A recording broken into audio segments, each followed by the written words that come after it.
Bonjour à tous et merci à notre Dieu pour l'Église qui nous permet de nous souvenir ensemble, de louer ensemble et pas chacun pour soi notre Dieu et les grandes choses qu'il a fait en notre faveur. Et bonjour aussi à ceux qui participent à ce culte derrière leurs écrans. Le texte que j'ai choisi ce matin, bien connu, celui de la tentation de Jésus-Christ, se trouve dans Luc au chapitre 4, versets 1 à 13. Et nous allons lire ces 13 versets du chapitre 4 de Luc. Jésus, rempli du Saint-Esprit, de l'Esprit Saint, revient du Jourdain et le Saint-Esprit le conduisit dans le désert où il fut tenté par le diable durant 40 jours. Il ne mangea rien durant ces jours-là et quand ils furent passés, il eut faim. Alors le diable lui dit, « Si tu es le Fils de Dieu, ordonne donc à cette pierre de se changer en pain. » Jésus lui répondit, « Il est dit dans l'Écriture, l'homme n'a pas seulement besoin de pain pour vivre. » Le diable l'entraîna sur une hauteur, lui montra en un instant tous les royaumes de la terre et lui dit, « Je te donnerai la domination universelle ainsi que les richesses et la gloire de ces royaumes, car tout cela a été remis entre mes mains et je te le donne et je le donne à qui je veux.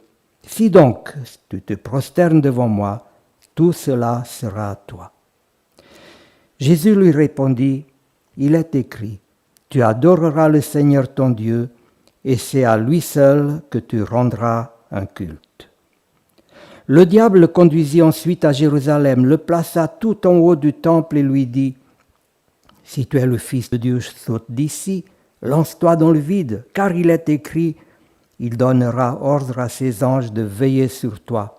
Et encore, ils te porteront sur leurs mains pour que ton pied ne heurte aucune pierre. » Jésus répondit, « Il est aussi écrit, tu ne chercheras pas à forcer la main au Seigneur ton Dieu. » Lorsque le diable eut achevé de le soumettre à toutes sortes de tentations, il s'éloigna de lui jusqu'au temps fixé.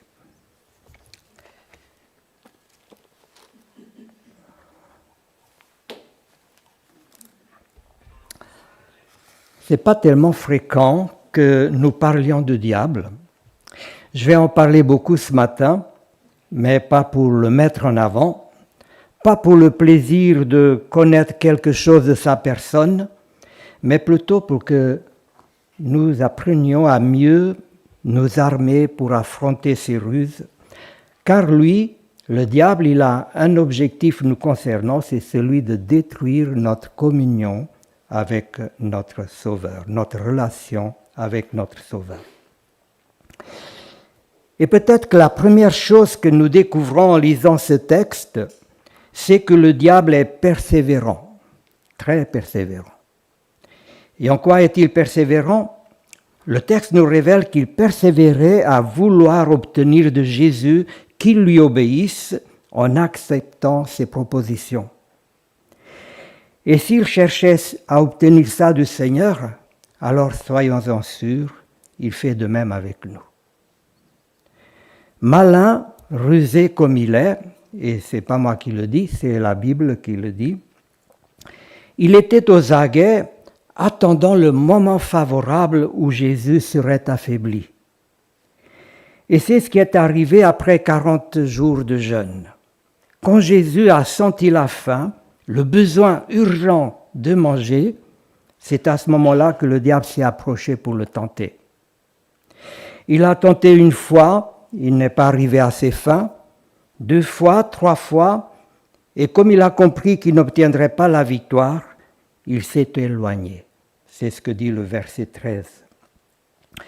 Mais ce verset 13 précise qu'il s'est éloigné jusqu'à un moment propice, jusqu'à un moment favorable. Autrement dit, il n'a pas déposé les armes, il n'a pas renoncé, il ne s'est pas avoué vaincu. Et ce verset 13 suggère également que par la suite, il a continué à tenter le Seigneur. Et effectivement, il l'a fait durant tout le ministère de Jésus, au point que l'auteur de l'Épître aux Hébreux dit que Jésus a été tenté en tout comme nous. En tout comme nous. J'aime cette phrase, car elle nous rappelle que nous sommes tentés, que le Seigneur est passé par là, et qu'il a vaincu, et qu'il veut nous aider à vaincre. Il a été tenté comme nous en toutes choses. La différence avec nous, c'est qu'il n'a jamais péché. C'est ce qui est dit dans Hébreux 4 au verset 15. Nous péchons, mais Jésus, homme, tenté en toutes choses comme nous, il n'a jamais péché. Ce texte nous dit aussi que Jésus est tenté par le diable lui-même, mais la Bible révèle également que le diable s'est même servi de personnes qui aimaient le Seigneur pour le tenter. La famille, par exemple, ou les amis. Vous vous souvenez de ce jour où ses propres frères, ses sœurs, sa mère, qui ont voulu l'empêcher de parler.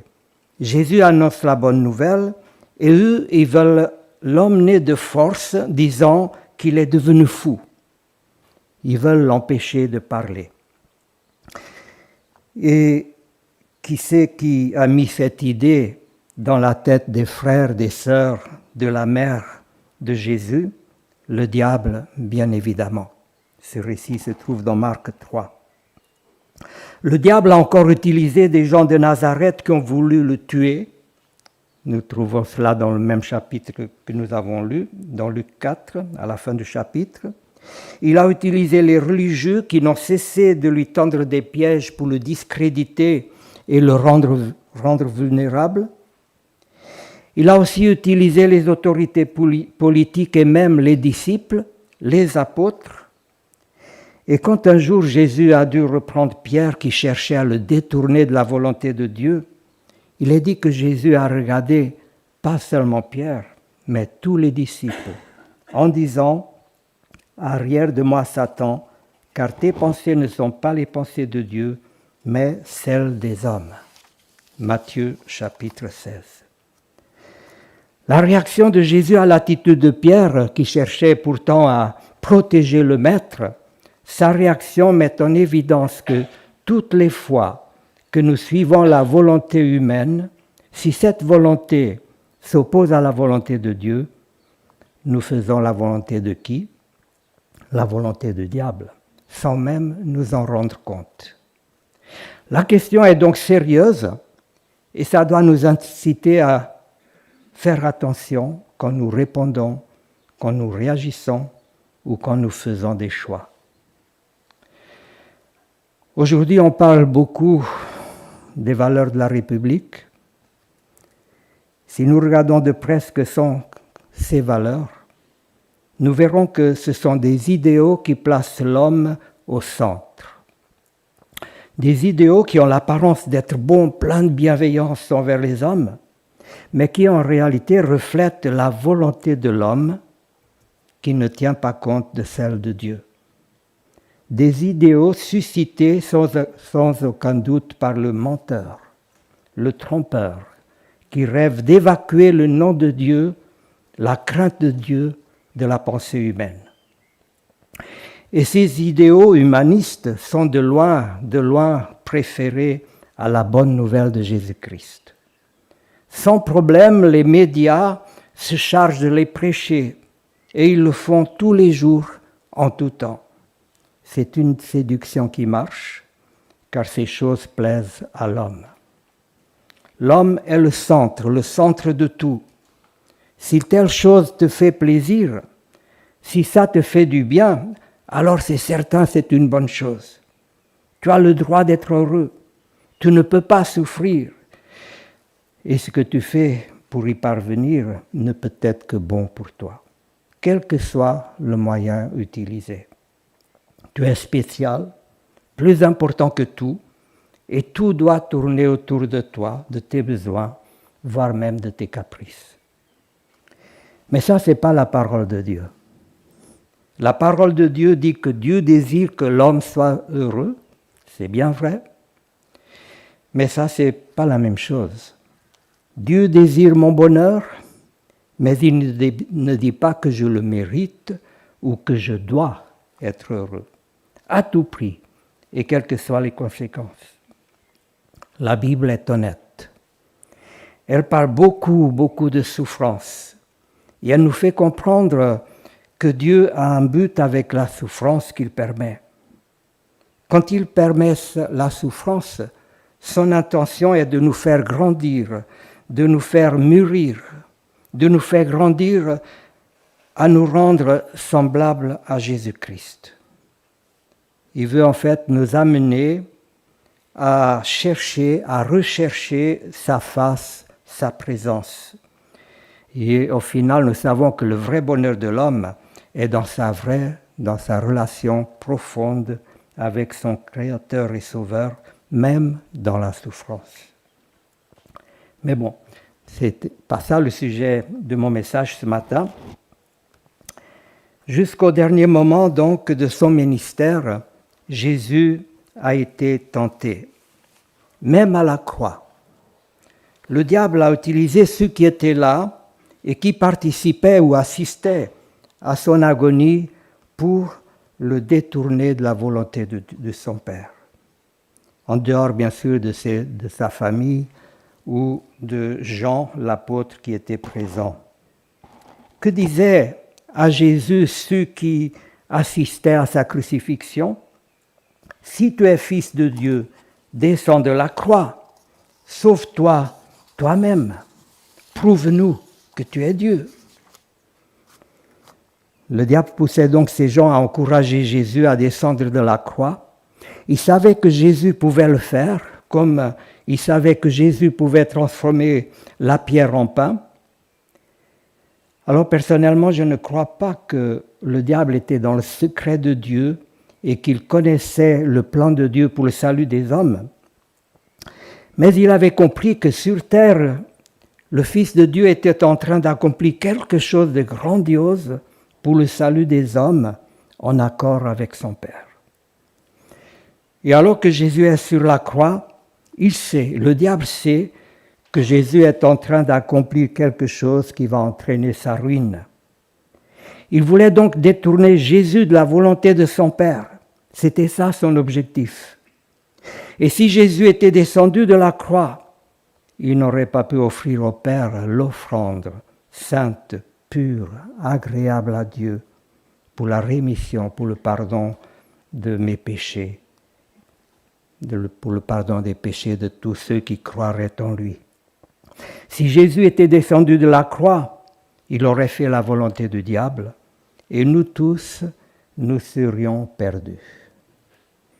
Et la bonne nouvelle, et c'est pour ça que l'Évangile est une bonne nouvelle, la bonne nouvelle, c'est que Jésus n'a pas renoncé à nous.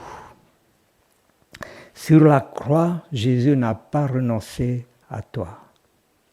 Son amour pour nous a été plus fort que sa volonté d'échapper à la souffrance. Et pourtant, il a demandé à son Père que s'il pouvait, qu'il lui épargne cette souffrance. Alors, est-ce que chacun de nous comprend ce que je suis en train de dire? Jésus n'a pas renoncé à toi. Si nous ne comprenons pas ça, si nous ne sommes pas sensibles à cette bonne nouvelle, alors c'est que nous n'avons pas vraiment réfléchi ou médité sur la réalité de l'enfer, ni celle du ciel d'ailleurs.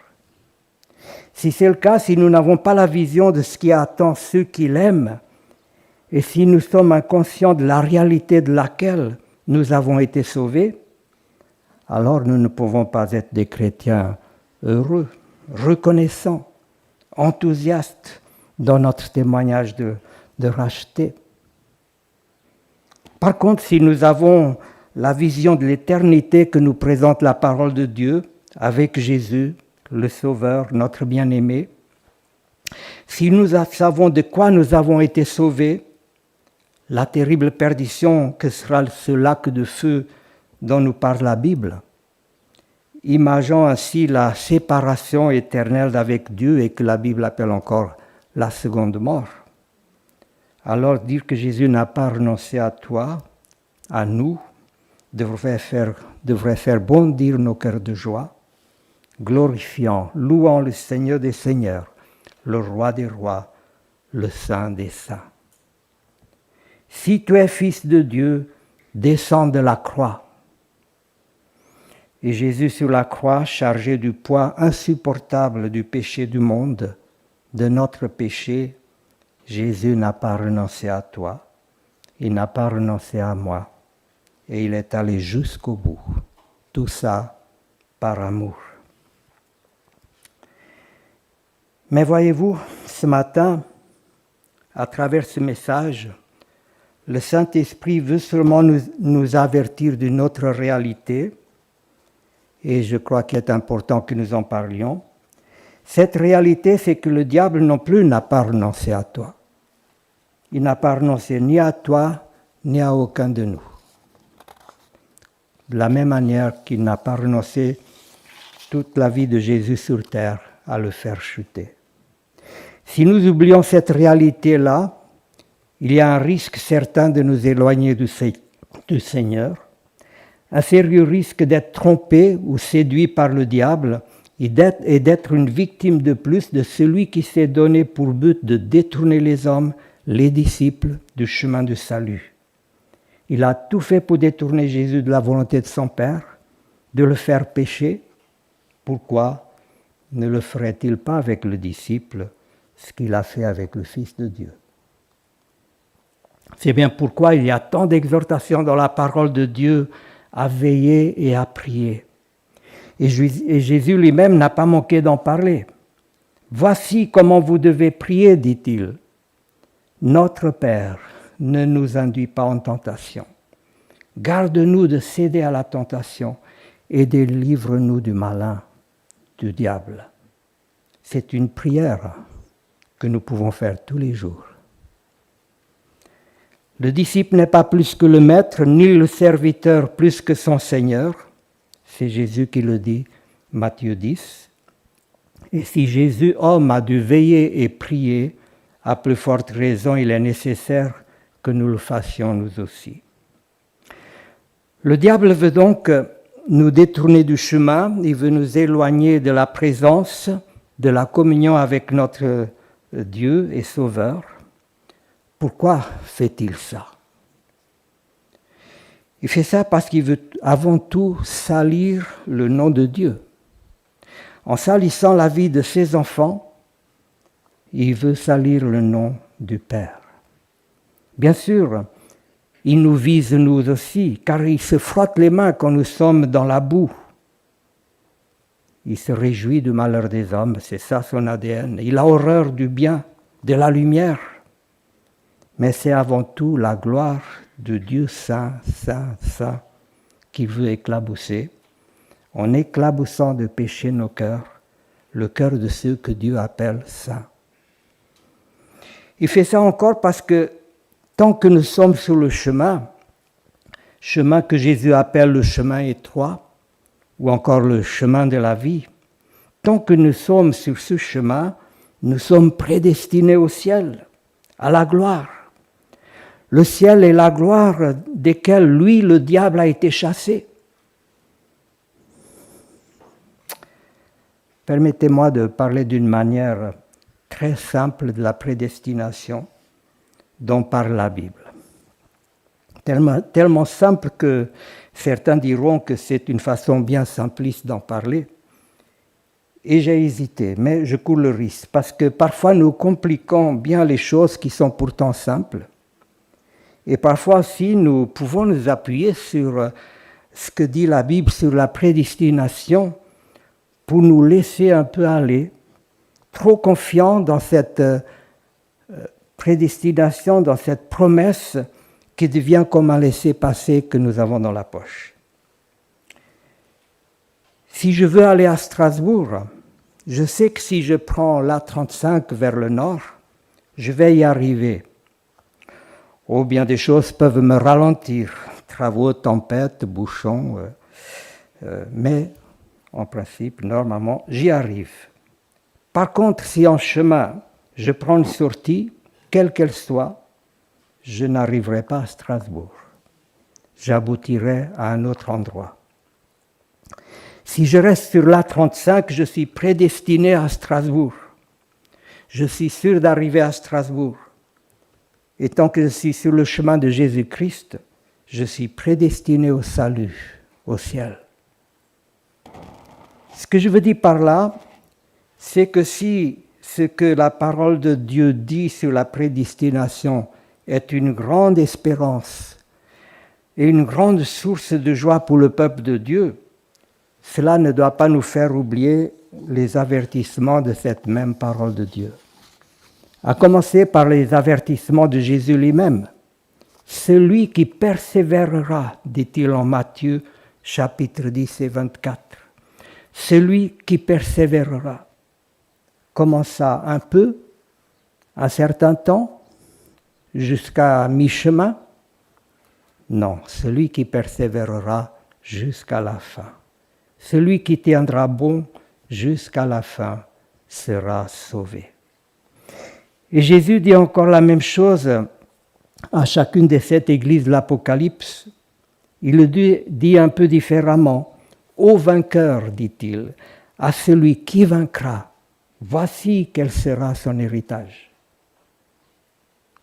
Alors je vous ai dit que aborder le sujet de la prédestination de cette manière est un peu trop simpliste, mais la réalité importante dans tout ça, réalité à ne pas oublier, c'est qu'il y a un combat. Frères et sœurs, il y a un combat à mener, pas un temps, mais jusqu'à la fin. Une bataille que nous ne pouvons pas ignorer.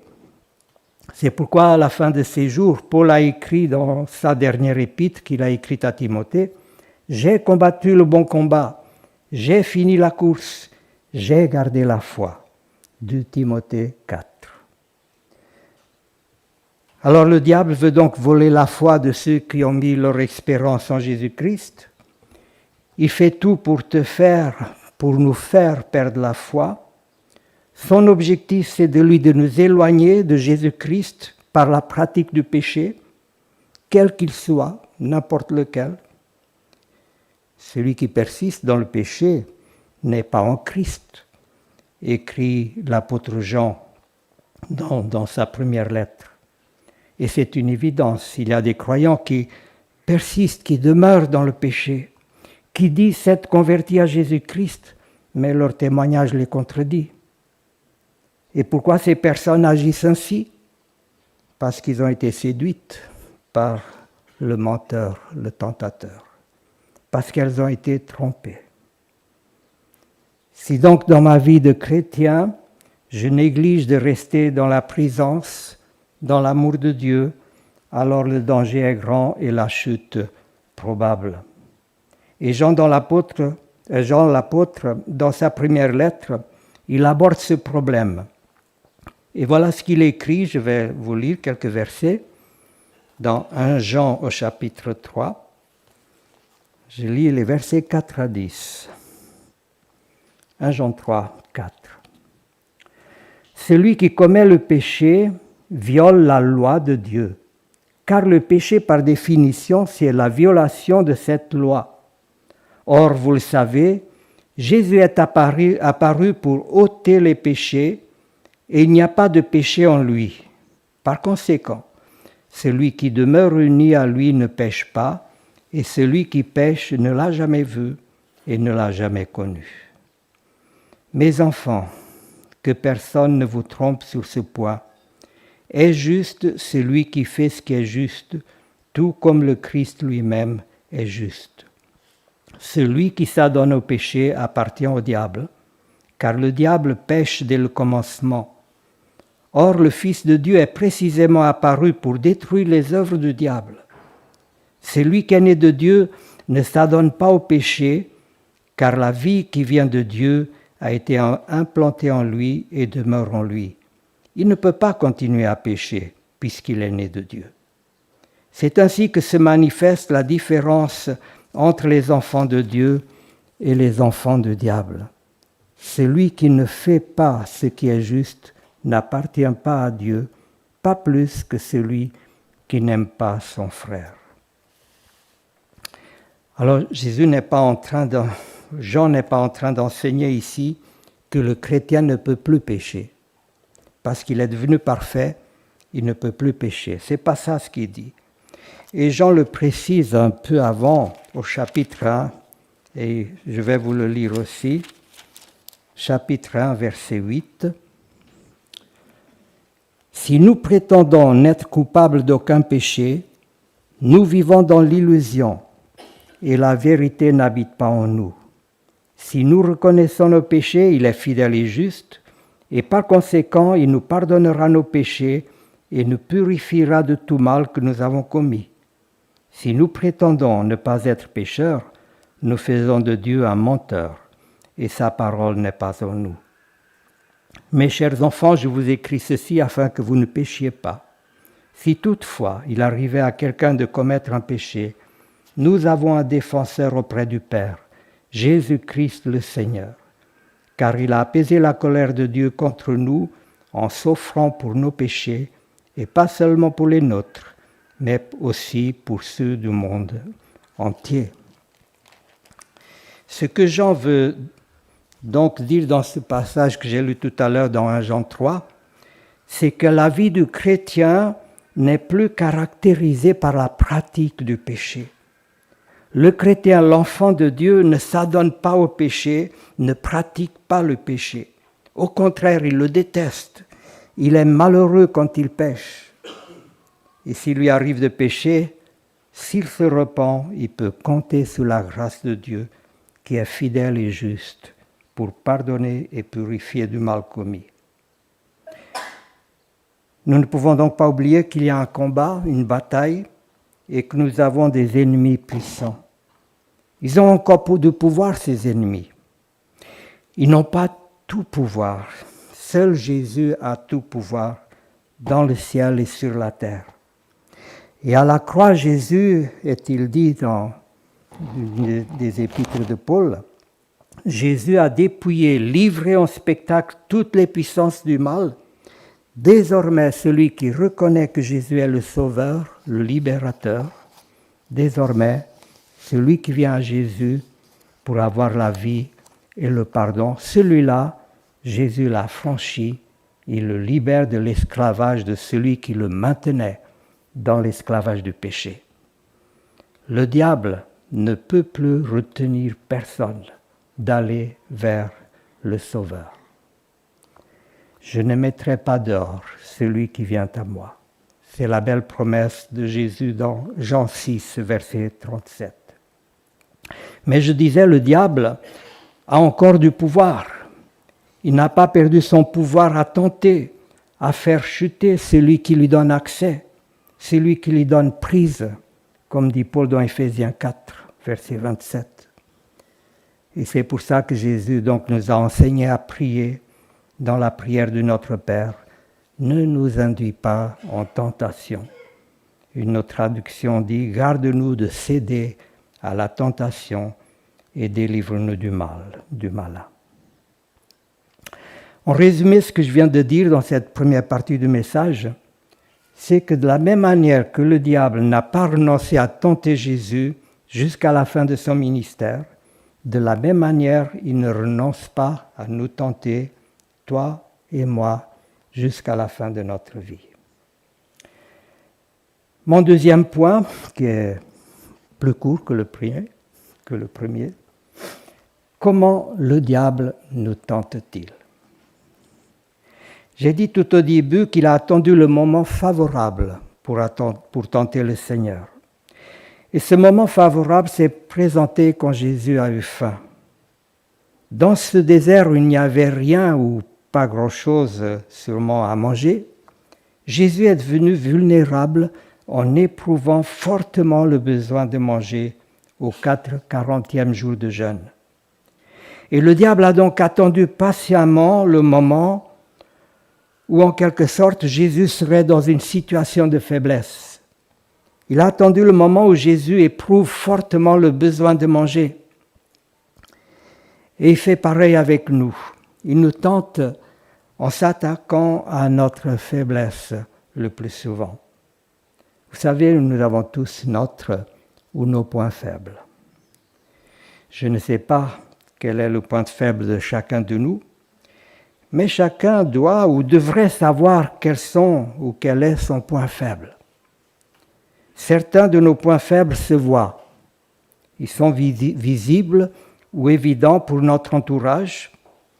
Celui, par exemple, qui se met très facilement en colère, on le voit, l'entourage le sait. Et d'autres sont plutôt invisibles à l'entourage. Mais normalement, chacun de nous sait ou connaît son ou ses points faibles. Et le diable, lui aussi, les connaît. Et il va nous tenter dans ces domaines. À quel moment donc le diable s'est-il approché de Jésus? Quand Jésus a eu faim. Ah, voilà le bon moment.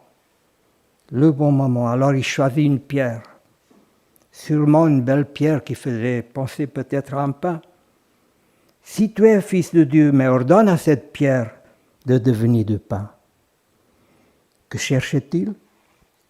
Il veut que le Seigneur s'imagine un bon pain bien appétissant. Ça faisait 40 jours que le Seigneur n'avait pas mangé, 40 jours de jeûne, dit le texte. Et si vous avez fait un régime alimentaire, ou essayé d'en faire un, comme ça m'est arrivé d'essayer, vous savez combien il est difficile de résister à une bonne odeur ou à la vue d'un aliment bien appétissant. Le diable connaît nos points faibles et il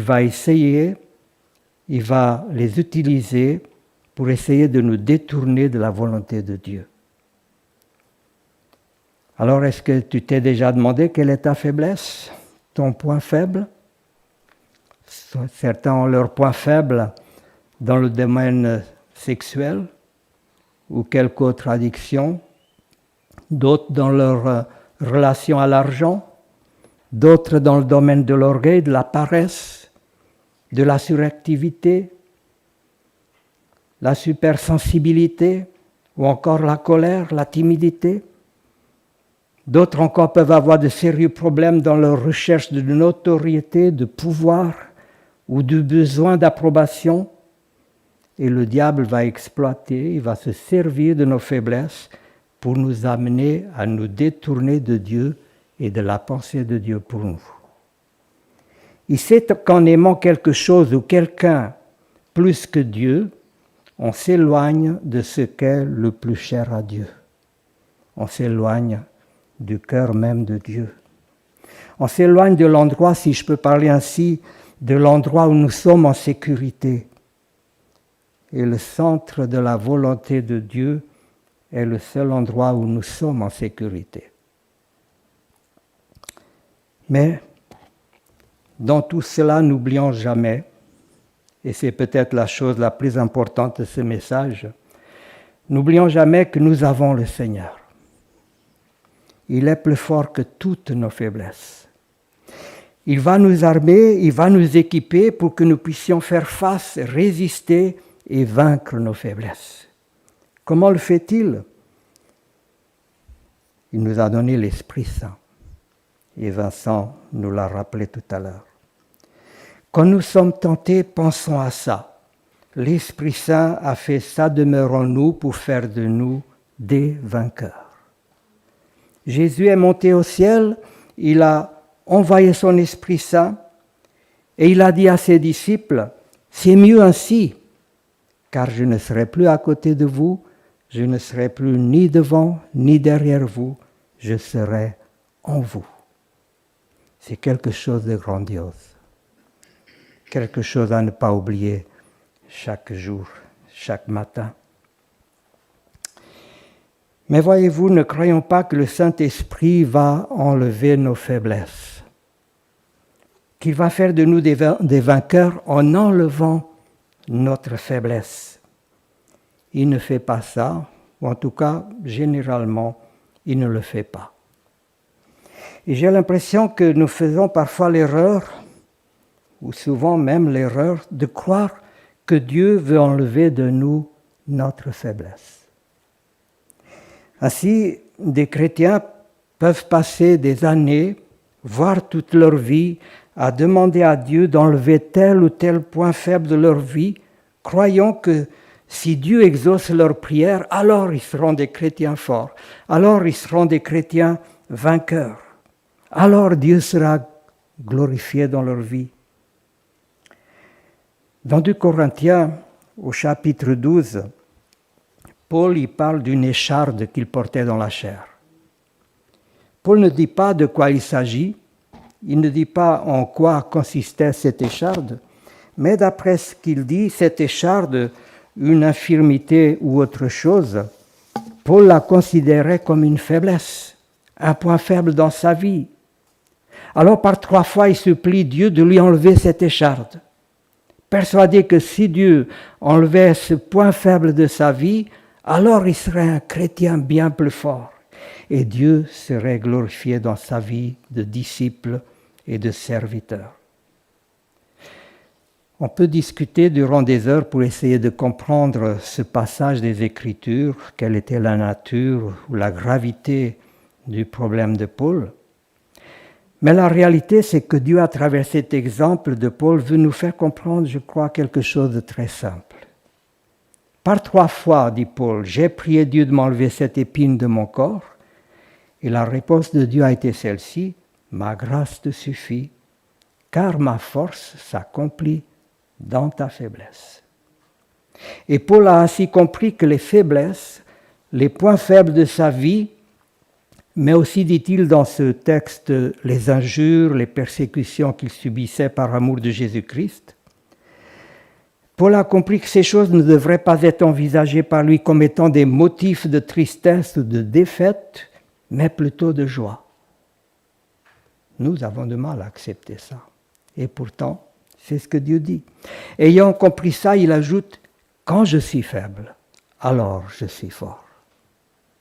Celui qui se croit fort ne peut pas être fort, car c'est dans notre faiblesse que Dieu manifeste sa force. Ou si vous voulez, ma faiblesse est un motif pour que je recherche Dieu davantage. Et finalement, c'est ça qui fait la force du disciple et la joie de l'enfant de Dieu. Si nous sommes conscients de notre état de faiblesse, alors nous avons le plus grand motif de nous laisser remplir de la puissance de Dieu, de la présence de Dieu. Ma puissance s'accomplit dans la faiblesse. C'est ce que Dieu a dit à Paul dans 2 Corinthiens chapitre 12. La puissance de Dieu n'a rien à voir avec la puissance du monde, rien à voir avec la puissance telle que les hommes la conçoivent. Les Philistins ont éclaté de rire quand ils ont vu le jeune David s'avancer vers leur champion, David avec une fronde et un caillou en main. C'est quand je suis faible que je suis fort, a dit l'apôtre. Et David était lui aussi conscient que l'important, c'était d'avoir Dieu avec lui et en lui.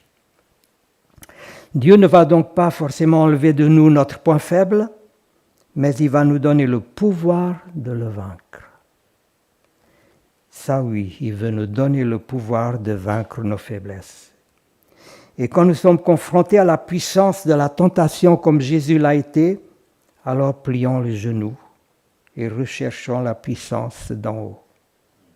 Le Seigneur Jésus a dit que le Père donnera l'Esprit Saint à tous ceux qui le lui demandent. Sur terre, Jésus était homme comme nous, et Jésus, homme, a voulu par son exemple montrer à ses disciples ce qu'il faut faire pour recevoir la puissance d'en haut. Avant de commencer son ministère, qu'est-il allé faire dans le désert? Prier, il est allé prier. Le texte dit qu'il a prié et jeûné. Et à la fin de cette période de prière et de jeûne, Luc dit, verset 14, qu'il retourna en Galilée revêtu de la puissance de l'Esprit. Le diable, et je conclus, a donc toujours le pouvoir de tenter, de séduire, de faire chuter le disciple de Jésus, Il est persévérant à vouloir nous éloigner de Dieu en nous invitant à pécher contre lui, mais le Sauveur, notre Seigneur, a voulu par son exemple nous montrer comment faire face et comment résister à la tentation. Que le Seigneur nous accompagne, qu'il nous aide à vivre dans cette victoire-là. Résistez au diable et il fuira loin de vous. Jacques chapitre 4.